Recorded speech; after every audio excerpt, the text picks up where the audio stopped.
which I'm excited for. They better cast him well. They better cast him well. I'm still not forgiving them for what they did to.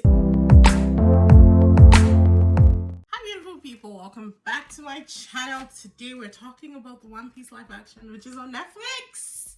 Sure to like, subscribe, hit that notification bell so you know when I post new videos.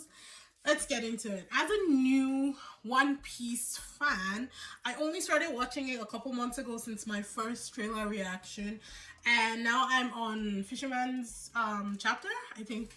I keep wanting to say Fisherman's Waif. I don't know why, but I'm in the Fisherman's arc.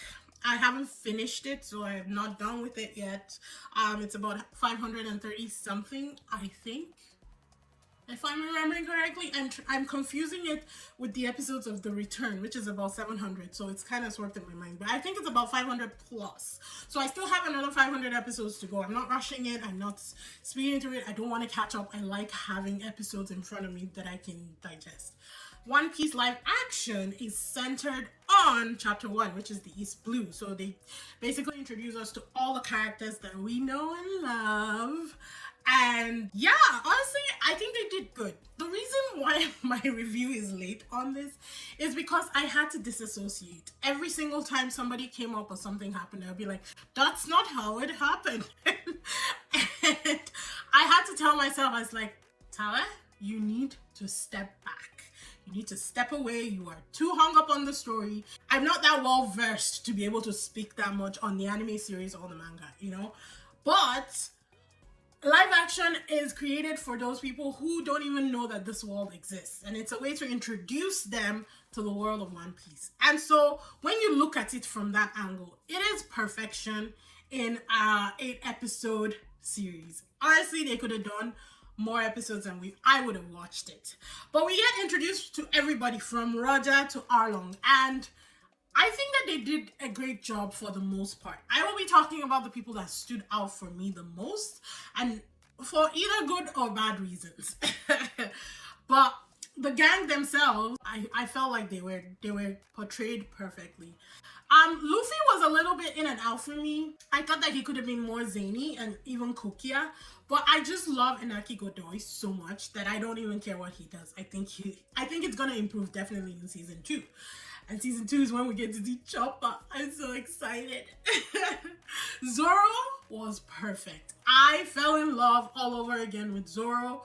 Love Zoro from the anime, and I love Zoro in the live action. I think that he was great. Nami was fine. Nami was not my favorite character, especially before the 2-year skip. After the 2-year skip, she has grown on me tremendously. And if you guys don't know what the 2-year skip is, after the Sabaody arc, they all went away to get trained and then they came back together. So the 2-year skip is when they were all apart from each other. Moving on. So like I said, Nami before the 2-year skip was never really my favorite. I thought she was okay, but she wasn't my favorite. This Nami was great though. She definitely captured the essence of Nami and what she went through with Arlong. I thought she was fine. There was nothing wrong with her. Usopp, on the other hand, Usopp was never my favorite character. Not that I hated him, I just hated the lies. They were just too much for me. I think that he's a fun character in the anime itself, and I love watching him. But Usopp in the live action, he is by far the best person for me in this entire thing. He was my favorite person, hands down. This series will be nothing without Usopp live action character. I love that they didn't just read between the lines with his relationship with Kaya, but that they went a step further and she kissed him, because I don't think she kissed him in East Blue. I really don't remember that. I feel like that's something that I would remember. So I like that they pushed it further and they solidified that Kaya is in fact Usopp's girlfriend, because I hated like guessing, will they one day, is this something that they can go back to? Yeah, I like that they solidified things between Usopp and Kaya. Love that for them. Love that storyline. Now Sanji, you guys know that I was not impressed with the cast for Sanji. However, as soon as he started speaking, I was like, I'm so Sanji, take me away. He kind of grew on me. He wasn't as out there with the flirting and, you know, the womanizing the way Sanji is in the anime. But I think the way he flirted, my brother made this point. He said that the way he was flirting in the live action was perfect for this Sanji. And I have to agree. I thought that it was smooth. It wasn't in the, lecherous kind of way, the slimy kind of way, which the Sanji in the anime kind of borders on. It was good for him. I like it. I liked all the South African actors in this. Nojiko was also South African. The girl playing Nojiko was South African. So I love it. Moving back to the story, it kind of seemed like the Kobe and Helmeppo story to me. The Kobe Garp and the Helmeppo story. And I wasn't on board with that. Not at first anyways, because I was like, you guys are making Garp to look bad. I don't like this. He's not this bad, Garp is a good guy. He's a cool guy. Why are you guys portraying Garp like this? I still wasn't really on board for the Kobe Helmeppo story, but I like it. I like that we get to see their arc kind of upfront, because Kobe was a wimp in the East Blue. It was a full-on wimp. And we don't get to see him until afterwards, I think right before Saba Odi, if I'm remembering correctly. If I'm not, you guys check me in the comment section and remind me properly, please and thank you. But I feel like that's why we see him just after after Ennis Lobby is when we see Garp.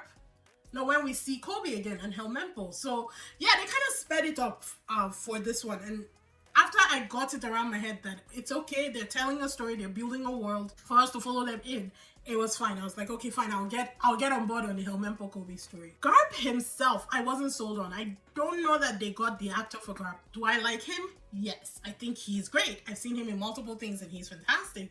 But he just did not capture the essence of Garp for me. Buggy was perfection. He was definitely one of the better cast members on the show.